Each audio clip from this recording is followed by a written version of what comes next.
back, my friends. How is everyone doing today? So happy to be here, and I am so thankful you are here. My name is Emmy. My husband Paul is behind the camera, and we are an early retirement, debt-free, mortgage-free couple living in the state of New York. We just share how to live a frugal, abundant, blessed life with a little less money. So today's video, I am going to be sharing 8 common budget mistakes that you may be making and not even be aware of. And if we can correct these, if we can rein some of them in, you will have more money. I guarantee it. I hope you enjoy this video. I hope it is encouraging to you. So let's get started with these 8 common budget mistakes. So number 1, and this may be a sensitive subject, so you do what you are able to do.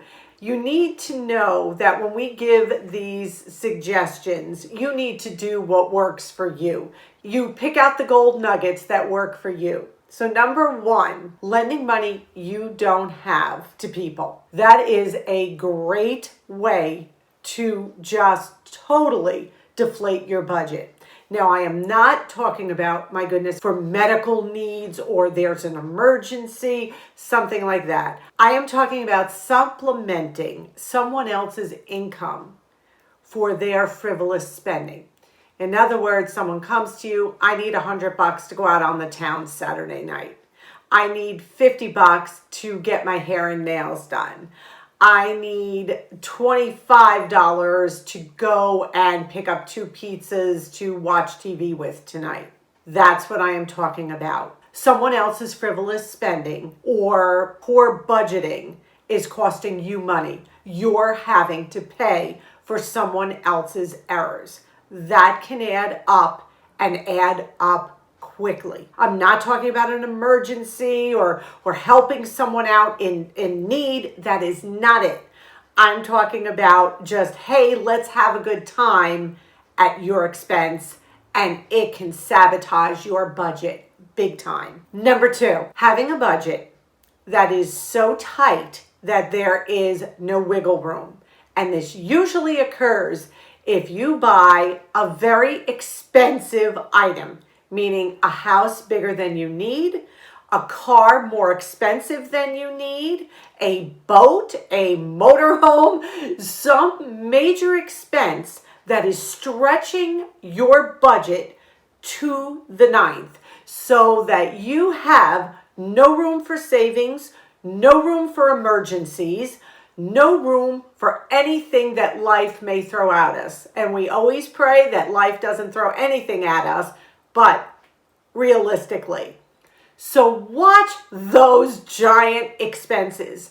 That house that you're looking at that costs $500,000, could you be as happy in a $250,000 home? That expensive car that you think you need, well, would a lesser car be just as safe and functional? These are all questions you need to ask yourself, because a lot of times with these bigger purchases, when we are upsizing or we are scaling up, they take our budgets and they make it extremely cramped for everyday living expenses. So please be aware of that, because that will be a real drain on your finances. Number 3, not remembering annual expenses when you are creating your budget. Not remembering those insurance payments that happen once a year. The birthdays, the anniversaries, the holidays that need to be put into your monthly, weekly budgets. Payments go out once a year. I know our home insurance goes out once a year, our car insurance, taxes, all these giant expenses, but you have to look at your full year of expenses, not just the last months. You have to go through month by month. Memberships that need to be renewed once a year. Amazon, that pops up and I'm like, ooh, I forgot about that. Automatic renewals, things that are set to renew, like Amazon, like I just mentioned, that come on once a year that, you may have forgotten about. How about gym memberships? Things like that. You need to look at your entire year when you set up your budget. Don't go month by month, week by week. That will not work, because these annual expenses come, and they come every year at the same time, and we need to remember that. Number 4, not remembering to update or change your budget if you add an expense or add income. So let's say you have taken on another expense. You have now decided to go back to cable, and it's costing you an extra $100 a month. You need to add that into your budget. You cannot forget about that. And also, if more money is coming in, you got a raise. Yay! You now have more money coming into your budget, and it needs to be updated. And that money you are earning now, that extra money, guess where it's going? Yes, into savings.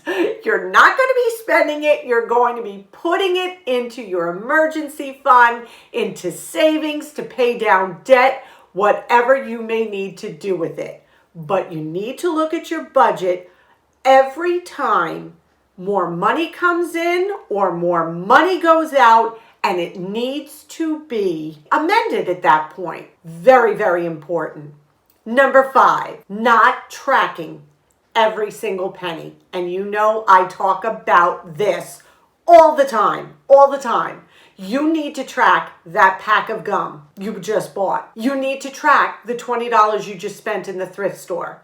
You need to track the $25 you just spent in the dollar store. Because all these little bits and pieces of spending here and spending there add up. And then you go to pay your electric bill and you're short. Well, you're looking, where'd it go? All your other bills are paid. You're looking at your budget. What? Yeah, guess what? All those extra little frivolous spends you just did cost you your electric bill. You need to be aware of where your money's going. This is a good thing. Budgeting and tracking and evaluating and reevaluating. This is an ongoing process. It's not like you make a budget and never revisit it. It has to be revisited constantly. So please, please log every expense. That's how Paul and I did it. The year before he retired, and we knew he had one more year of work, we started tracking every penny we spent. If I were to show you, and maybe I will do a video on this if you all are interested, my expense tracking from the year before Paul retired to now, oh my goodness, what a difference in the monthly amounts we spent. There was no accountability. I was just spending here, spending there. I realized that had to stop. It had to stop if he was retiring, because that extra money was not coming in. We were going to have one set salary. So please track every expense you make. Number 6 is a very common one. You're not actually budgeting with the money you have in hand every week.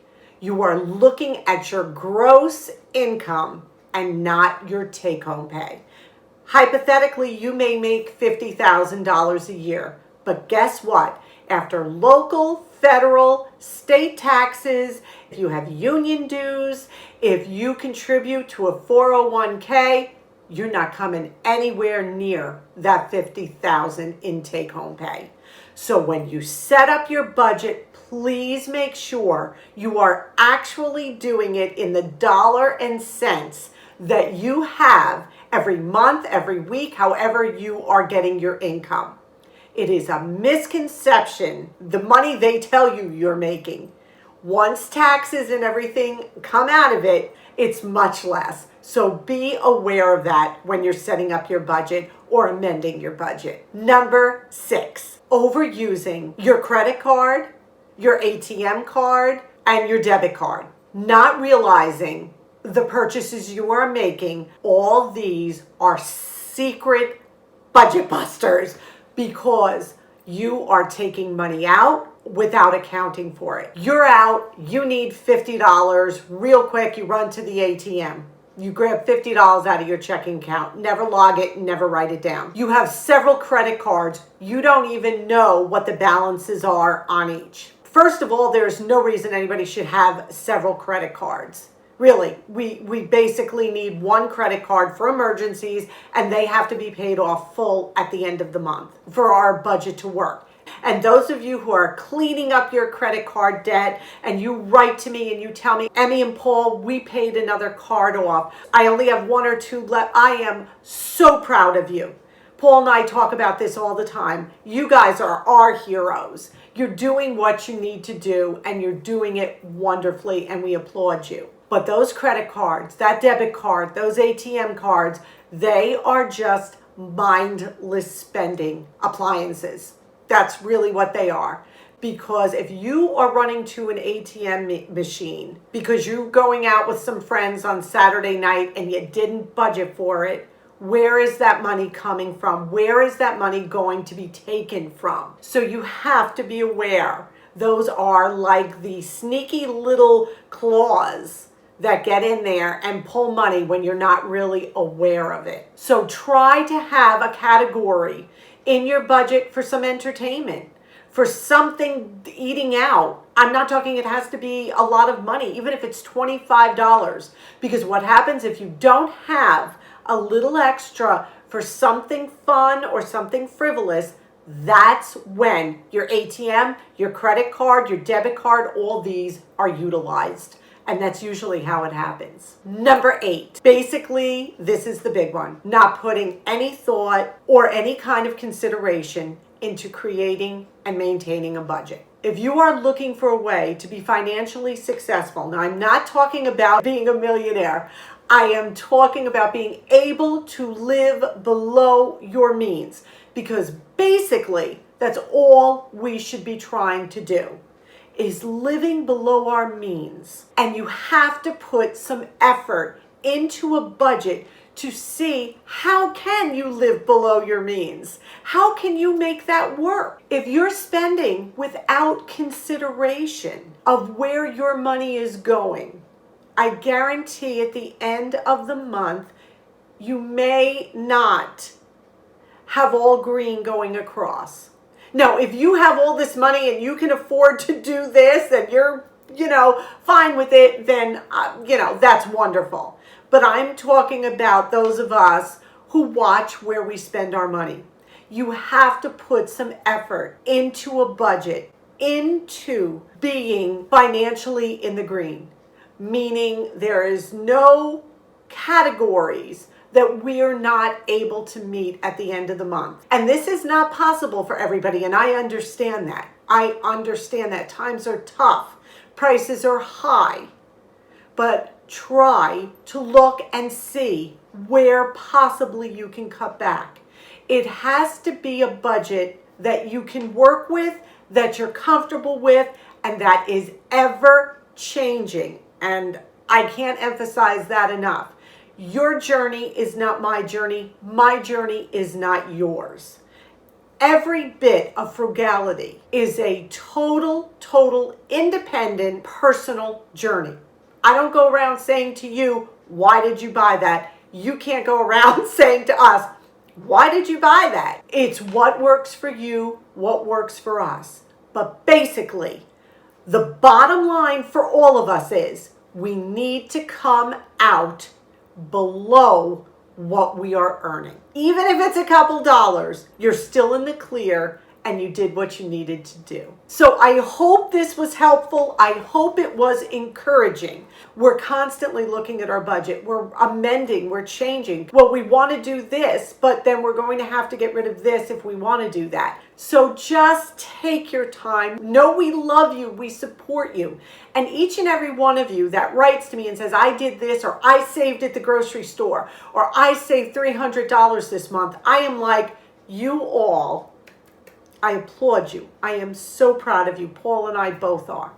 So if you enjoyed this video, please give it a big thumbs up. Subscribe if you haven't. Leave me a comment. Let me know how you're doing, what you're doing, how's life. You know we always love to hear from you. We love you. Stay well, stay safe, And above all else, we wish you blessings. Until our next video, bye-bye.